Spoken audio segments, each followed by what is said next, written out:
Hello student, अगले video में हमने आपको वास्तविक संख्या से रिलेटेड कॉन्सेप्ट पढ़ाया था।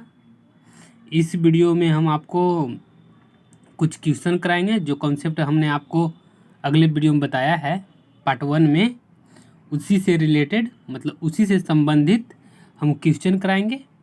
एनसीईआरटी का कुछ क्वेश्चन लेंगे, कुछ अलग से बुक का है, तो हम एक दो क्वेश्चन अलग से बुक के लिए हैं और बाकी एनसीईआरटी का ही है। पूरा का पूरा कंटेंट मान ली एनसीईआरटी का है। तो पहला क्वेश्चन क्या है? पहला क्वेश्चन कर रहा है जो यहाँ है कि संख्या 6, 72 और 120 का अभाज्य गुणनखंड विधि द्वारा HCF और LCM ज्ञात करें। अभाज्य मतलब जानवे करते हैं कि जो दो से नहीं, जिसका गुणनखंड नहीं हो। गुणनखंड मतलब 4 है ना, ये 4 को 2 गुने 2 के रूप में लिख रहे हैं। गुना के खंड मतलब गुना के रूप में अलग अलग 2 तोड़ दिए तो इसी को गुणनखंड कर रहे हैं। अब आप 2 ले लीजिए, 2 एक अभाज्य संख्या है, इसको तोड़िए तो टूट रहा है, मतलब गुना के रूप में आप लिखाएगा 2 लिखाएगा, गुने 1 लिखाएगा। तो अभाज्य संख्या का डिफिनेशन क्या है, मतलब परिभाषा क्या है?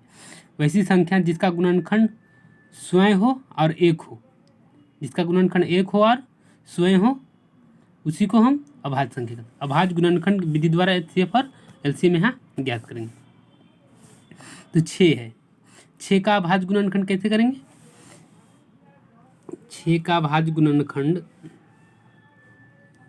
ये 6 है,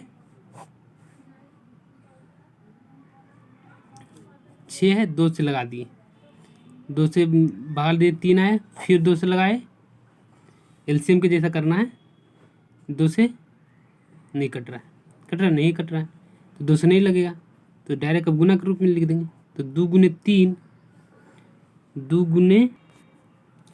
गुने 3 लिखे, तो 2 कितना बार है? एक बार है। 3 कितना बार है? एक बार है, तो इसलिए यहाँ लिखे हैं 2 गुने 2 के पावर 1, पावर इसको कहते हैं 2 के घात। 8वीं कक्षा में पढ़े होंगे, 2 के घात 1 गुने 3 के घात 1। 72 को भी वैसे ही करेंगे, 72 को 2 से कितना आएगा? 2 तिया 6 और 2 छक 12, 36 आया। फिर 2 से लगाएंगे, 18 आया। फिर 2 से लगाएंगे, 9 आया। अब 2 से नहीं लगेगा, 3 से लगाएंगे, 3 तिया आया। फिर 3 से लगाएंगे, 1 आया। अब गुना करेंगे, गुना है 2 गुने 2 गुने 2 गुने 3 गुने 3, 2 कितना बार है? यहाँ 2 कितना बार?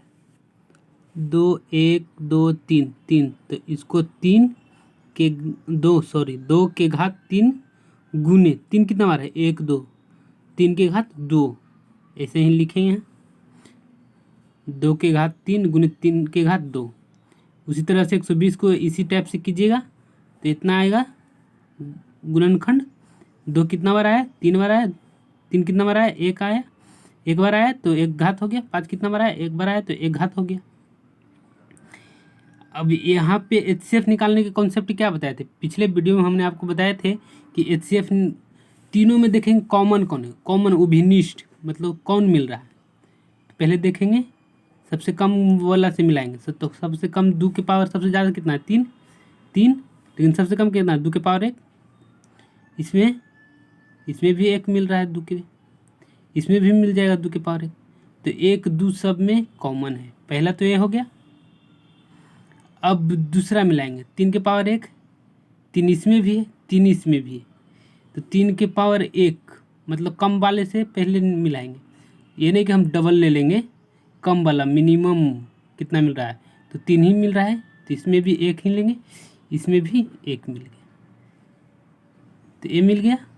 तो 2 गुने 3, ये दोनों मिल गया है, मिला ना, यहाँ मिला यहाँ मिला, तो इसको HCF बराबर लिखेंगे 2 गुने 3, तो 2 तिया 6, HCF आपको 6 हो गया।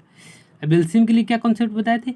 एलसीएम के लिए आपको बताए थे कि पहले जो बड़ा घात थे, मतलब बड़ा घात कितना है, 2 के पावर 3 का बड़ा घात है, 2 के पावर 3 का बड़ा घात है और उससे बड़ा घात नहीं है, तो 2 के पावर 3 का बड़ा घात है, तो एलसीएम में पहले 2 के पावर 3 लिख दी गुन्ने, उसके बाद 3 में आएंगे, 2 के बाद 3 आए, 3 का सबसे बड़ा घात 3 के पावर 2 है, 3 के पावर 1 है, 3 के पावर 1 है, बड़ा घात 3 के पावर 2 है, तो 3 के पावर 2 यहाँ लिख दिए। इसके बाद जो नहीं मिलेगा उसको भी लिखेंगे, 3 है, इसमें भी 3 है, 5 नहीं मिल रहा है, किसी में नहीं मिल रहा है, तो इसको भी गुना में लिख देंगे। कॉन्सेप्ट सीधा है कि एलसीएम में सबसे पहले बड़ा वाला घात को लिखेंगे, उसके बाद जो नहीं मिलेगा उसको भी गुना के रूप में लिखेंगे, और गुना करके जो आएगा वो आंसर लिखेंगे। देखिए वही यहाँ लिखा हुआ है, HCF 6, 72 और 120 का 2 गुने 3, कॉमन 2 गुने 3 था, तो 2 गुने 3 गुना के 6 आया। एलसीएम 6, 72, 120 का 2 के पावर 3 गुने 3 के पावर 2 गुने 5 के पावर 1, तो ये कितना हो गया, पूरा गुना करने पर 360 आ गया। तो एलसीएम आपको 360, HCF आपको 6 किसका, 6, 72 और 120 का HCF 6, 6, 72 और 120 का एलसीएम 360।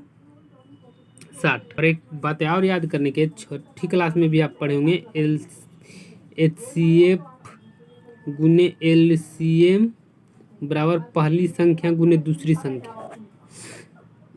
ये दो ही, जैसे 2 गो रहता, संख्या 2 रहता, 6 रहता और 72 रहता, तभी लागू होगा, लेकिन यहाँ संख्या 3 है, 6 है, 72 है, 120 है, तो HCF गुने एलसीएम आप लागू नहीं कर सकते हैं, लागू नहीं होगा, क्योंकि 3 संख्या, 2 संख्या रहता है तभी लागू होता है। तो इसलिए हम लिख दिए 6 गुने 72 गुने 120 बराबर नहीं होगा HCF 6, 72 और 120 गुने एलसीएम 6, 72 और 120, यानी कि 3 संख्या रहे तो उसका एलसीएम गुने HCF बराबर संख्या का गुणनफल नहीं हो सकता है।